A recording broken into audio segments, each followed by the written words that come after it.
அன்பியும் YouTube இல்லந்தோறும் இறைசாட்சி, உள்ளந்தோறும் மகிழ்ச்சி. புனித டொமினிக் சாவியோ 1842 ஆண்டு ஏப்ரல் 2 சான் ஜியோவானி என்னும் கிராமத்தில் பிறந்தார். சிறு வயதிலிருந்தே இயேசுவிடமும் அன்னை மரியிடமும் அளவற்ற பக்தி கொண்டிருந்தார். இவரது பெற்றோர் இவரை பக்தியில் வளர்த்தனர். 4 வயதிலேயே தனியாக ஜெபிக்கும் திறமை பெற்றிருந்தார். இவர் முதல் நற்கருணை பெற்ற நாளை குறிப்பிடும் பொழுது, என் வாழ்வில் மிகவும் மகிழ்ச்சியானதும் அற்புதமான நாள் என்கிறார். பீட சிறுவர் குழுவில் இணைந்து திருப்பலிக்கு உதவி செய்தார். காலை 5 மணிக்கெல்லாம் ஆலயத்திற்கு சென்று விடுவார். மழையிலும் குளிரிலும் தவறாமல் செல்வார். 12ஆம் வயதில் கடவுளின் அழைப்பை உணர்ந்து புனித ஜான் போஸ்கோவின் குழுவில் சேர்ந்தார்.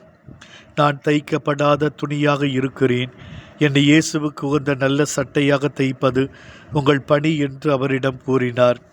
தீய வழியில் வாழ்ந்து வரும் சிறுவர்களை திருத்துவார்.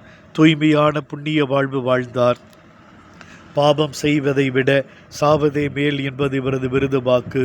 குருவாகும் ஆசையில் படித்து கொண்டிருக்கும் பொழுது தமது 14ஆம் வயதில் நுரையீரல் அழற்சி நோயால் உடல்நலம் பாதிக்கப்பட்டார். 1857ஆம் ஆண்டு மார்ச் 9ஆம் நாள் விண்ணக காட்சியில் பரவசம் அடைந்தார்.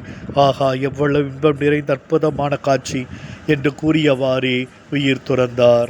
இந்த அன்பியம் யூடியூப் சேனலை நீங்கள் ஷேர் பண்ணுங்க, சப்ஸ்கிரைப் பண்ணுங்க, லைக் பண்ணுங்க. Wish you all the best.